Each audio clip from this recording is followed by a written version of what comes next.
The Galactic Council had been meeting in the same chamber for 300 millennia. The crystalline dome of Station Zenith Prime floated in the gravitational dead zone between 5 galaxies, a neutral ground where the elder races conducted their endless deliberations. The Vexier, beings of living mathematics who had achieved sentience during the universe's second epoch, chaired the proceedings as they had since time immemorial. Beside them sat the Kol-Theran, crystalline entities older than most stars, and the Yethera, energy beings who remembered when matter itself was young. Today's session concerned the usual matters: resource allocation disputes, the management of lesser species, the regulation of dimensional rifts. The chamber hummed with the quiet confidence of civilizations that had long ago solved every meaningful problem. Then the sensors screamed. Not figuratively. The station's consciousness, a being of pure thought older than most civilizations, actually screamed. Every delegate felt it through their neural links, a sound of absolute terror that no one present had heard in 500,000 years.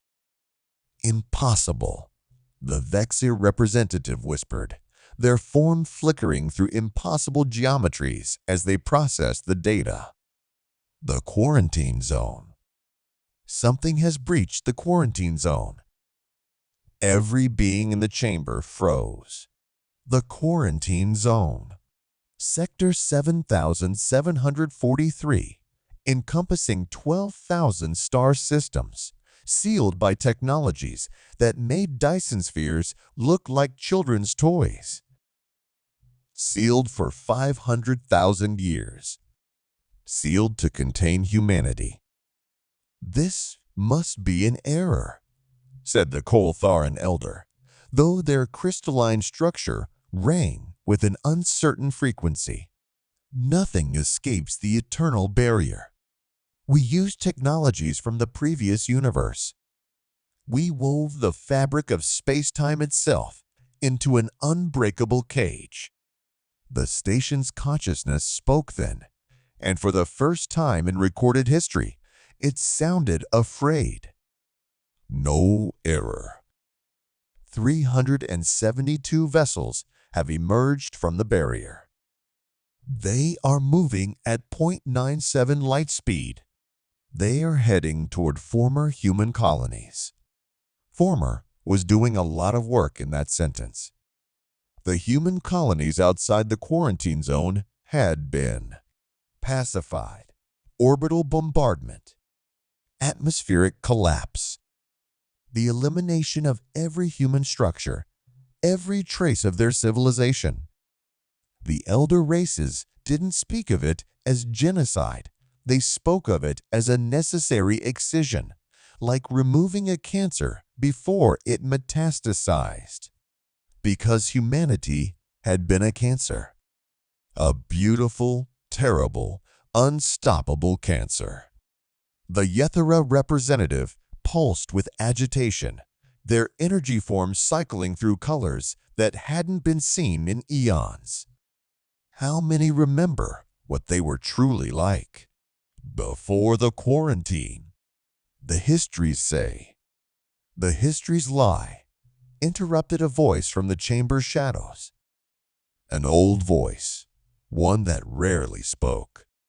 The witness stepped forward, a being whose species name had been forgotten, who existed now only to remember what others wished to forget. I was there, the witness said.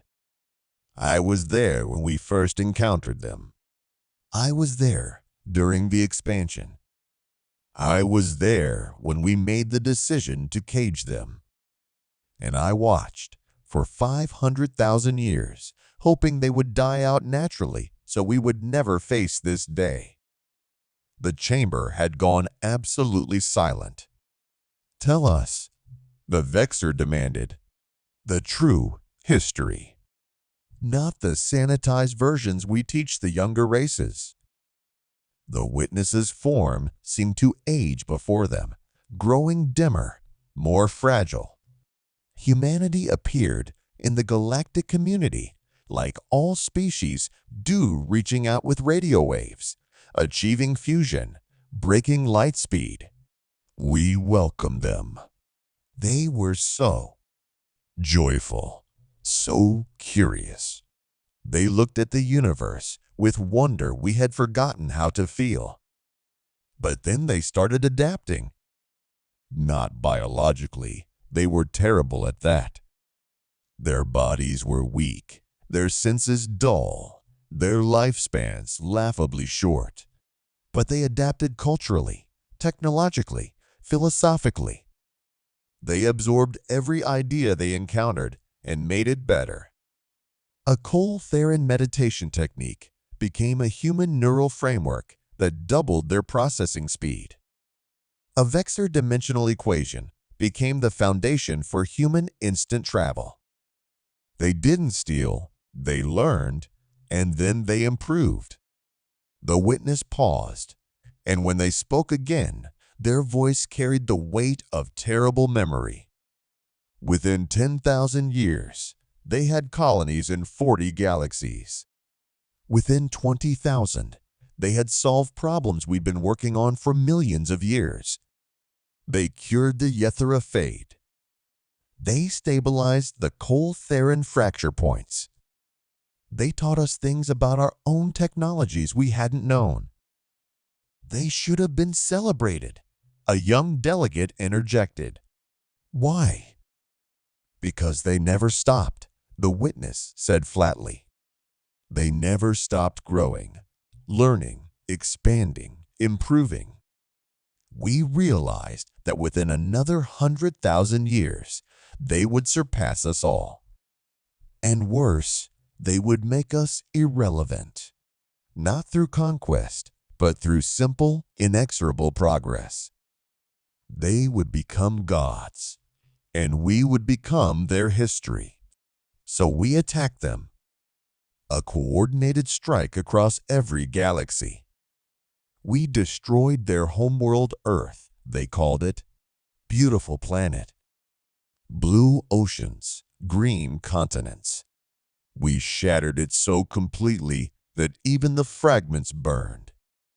We hunted their colonies, their ships, their research stations. And when we had killed 99% of them, we built the eternal barrier and sealed the survivors in their own corner of space. We told ourselves it was mercy. We could have exterminated them entirely. We chose to let them live, contained. The witness looked around the chamber. And now they're back. Which means either they broke the eternal barrier impossible, or they've been preparing for 500,000 years. The station's consciousness interrupted. Update. Fleet count now at 1,300 vessels. They are not responding to hails.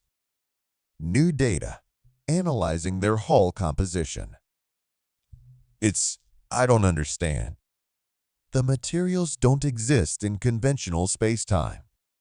Scanning deeper. Oh no. Report, the Vexor snapped. Their ships are not made of matter, not as we understand it. They're constructed from weaponized physics. They're turning fundamental forces into solid form. They've transcended standard technology entirely. In the silence that followed, another sensor alert chimed. The human fleet had split up, each vessel heading to a different destination. The station's consciousness traced their trajectories and felt something close to despair. They're going to the memorial worlds. Every planet where we buried human colonies. All 237 of them. Commander Sarah Chen stood on the bridge of the Remembrance, watching the blue-green planet grow larger in the view screen. The ship's AI had confirmed it. This was Harmony Station, once home to 3 million humans. A farming colony, mostly families, children, artists and engineers and teachers. The planet's surface was glass now, fused by weapons that had boiled the oceans and melted the continents. 500,000 years, she said quietly. They thought that would be enough time for us to forget, for us to forgive. Her first officer, Marcus, stood beside her. His augmented consciousness extended into the ship itself, feeling every system, every weapon, every atom of the vessel they'd spent 50 millennia perfecting. "The others are in position," he reported. "All memorial worlds are bracketed, awaiting your command." Sarah thought about her great-grandmother to the power of 20,000. That woman had lived through the bombardment, had escaped into the quarantine zone with other survivors, had dedicated her life to remembering, to ensuring that every generation understood exactly what had been done to humanity. 500,000 years of memory, preserved perfectly in quantum storage, experienced by every human child as they came of age. 500,000 years of grief, transformed into purpose. "All ships," Sarah commanded, "begin restoration." Across 237 worlds, human vessels descended. But they didn't attack. They didn't invade. They began to rebuild. The Remembrance deployed terraforming arrays that made the elder race's technology look primitive.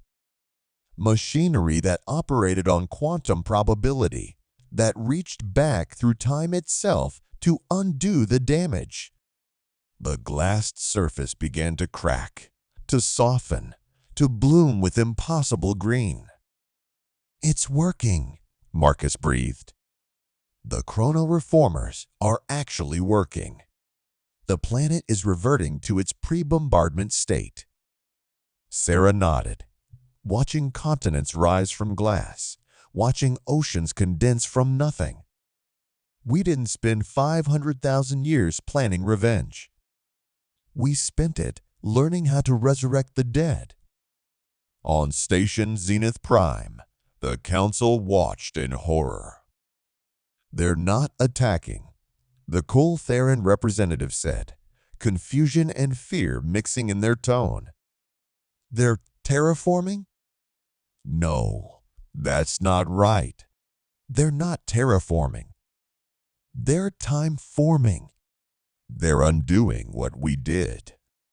The witness understood first. "They're bringing the colonies back. They're reversing the genocide." "Impossible," the Vexer stated. "Causality doesn't work that way. You can't reverse entropy on that scale. You can't bring back the dead." But on the view screens, impossibility became reality. On a planet called Hope's End, buildings began to materialize, constructed from probability waves that human science had learned to make solid. On a world named New Beijing, forests grew in minutes, seeded from genetic patterns stored in archives for 500,000 years. And then the people came. The elder races watched as human colonies simply appeared, not clones, not copies. The actual people, reconstructed atom by atom from quantum archaeology techniques that shouldn't exist, their consciousness patterns restored from temporal echoes that should have dissipated eons ago. On Harmony Station, Sarah walked through fields of golden wheat, watching families reunite across gulfs of time. A mother held a child who had died 500,000 years ago. An old man touched the tree he had planted the day before the bombardment. They all knew what had happened. The returning humans had made sure of that every resurrected person carried the full memory of both their original life and the 500,000 years that followed. We gave them a choice, Sarah explained to Marcus as they walked. Everyone we brought back knew what we'd done, what we'd become, what we'd sacrificed. Some chose to stay dead. We honored that. But most chose to live again. And now? Marcus asked. Sarah looked up at the sky, where she knew the elder races were watching, afraid. Now we remind the galaxy what it means to be human. The first delegation arrived at Station Zenith Prime 3 weeks later. A single human ship, small compared to the massive vessels that had emerged from the barrier. It held only one occupant. Ambassador David Wong stepped into the council chamber like he belonged there. He was young, barely 2 centuries old by the reckoning of the elder races. But his eyes carried the weight of 500,000 years of collective memory. Honored delegates, he said, his voice calm and almost gentle. We've come to discuss terms. Terms? The Vexer's form spasmed with indignation. You breach our most sacred quarantine. You resurrect dead worlds through impossible means, and you come to discuss terms? David smiled. It wasn't a cruel smile, but it was knowing. Yes, terms. Because humanity has a choice to make, and we wanted you to be part of that decision. He projected a hologram into the chamber's center. It showed the galaxy, their galaxy, in exquisite detail. 500,000 years ago, you made a decision based on fear. You saw us growing, learning, evolving, and you chose destruction over coexistence. You killed 99% of our species and caged the rest. The hologram shifted, showing the human fleet, showing the restored colonies, showing technologies that made the elder race's most advanced systems look like stone tools. We spent 500,000 years in that cage. We could have spent it planning revenge. Instead, we spent it learning. While you stagnated in your comfort, we pushed forward. We learned to manipulate time. We learned to construct matter from pure mathematics. We learned to resurrect the dead and restore the destroyed. We transcended every limitation you thought was absolute. The witness stepped forward. What do you want from us? David's expression softened. That's the question, isn't it? We could destroy you. We have the power. We could cage you as you caged us. We could make you irrelevant through simple technological supremacy. We could do to you exactly what you did to us. The chamber held its breath. But we're not going to do any of that, David continued, because 500,000 years taught us something you never learned. The universe is vast enough for everyone. Progress isn't a zero-sum game. Your mistake wasn't that you were too strong. It was that you were too afraid. He gestured, and the hologram changed again. Now, it showed both human space and the territories of the elder races, not separated by barriers, but connected by bridges of light. Here are the terms. We return to the galaxy. We share our technologies. We learn from you, and you learn from us. We grow together instead of fighting for scraps. And we never, ever let fear drive us to genocide again. You would forgive us? The Coltheran asked, their crystalline form ringing with disbelief. After what we did. Forgive? David shook his head. No, we'll never forget. Every human who was born in that cage, who grew up with the memories of the bombardment, who spent their lives working toward this moment, they carry that pain. It's part of who we are now. But we can choose not to let that pain define us. He looked around the chamber, meeting the gaze of every being present. You made us into survivors. We chose to become builders. The question is, what will you choose to become? The Vexer was the first to speak. And if we refuse? If we choose to fight? David's smile faded. Then you'll lose. Badly, quickly. And when it's over, we'll rebuild you anyway, because that's what we do now. We resurrect the dead. We restore the broken. We make the impossible possible. But it would be so much better if you chose to join us willingly. The vote took 3 days. The elder races argued, debated, calculated probabilities, and ran simulations. In the end, the decision was unanimous, though not for the reasons humanity might have expected. It wasn't mercy that swayed them. It wasn't guilt. It was simple, pragmatic terror. The elder races had finally understood what the witness had known all along. Humanity's true power wasn't their technology or their resilience. It was their absolute refusal to be limited by what was supposed to be possible. They had turned a prison into a laboratory, genocide into a motivation for transcendence, and 500,000 years of isolation into the greatest period of advancement any species had ever achieved. If the elder races fought, they would lose. And if they lost, humanity would resurrect them and offer the same terms anyway. The only difference would be that they'd have to live with the knowledge that they'd chosen violence over cooperation twice. The treaty was signed on the restored Earth humanity's gift to themselves and a message to the galaxy. The planet that had been shattered into cosmic dust had been rebuilt from nothing. Its oceans blue again, its continents green, its cities rising in familiar patterns mixed with architecture that defied conventional physics.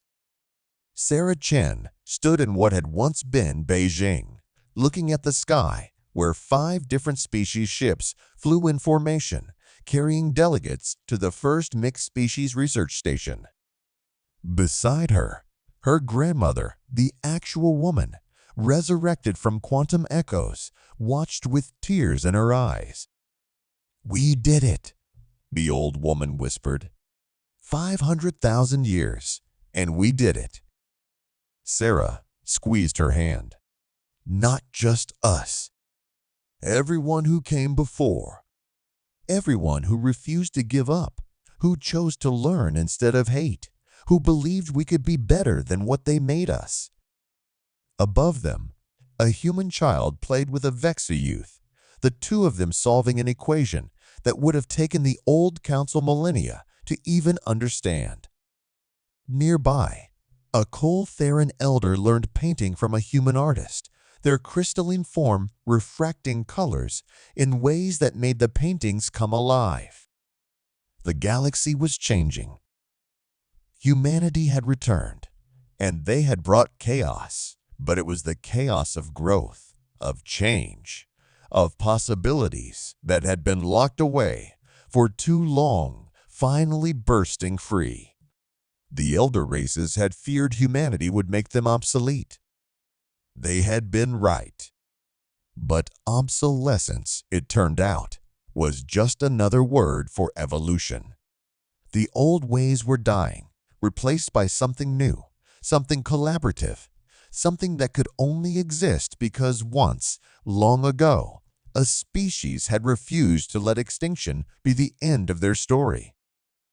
In the quantum archives, humanity stored the memories of those 500,000 years, not as a weapon, not as a grudge, but as a reminder. A reminder that the worst that could be done to you didn't define what you could become.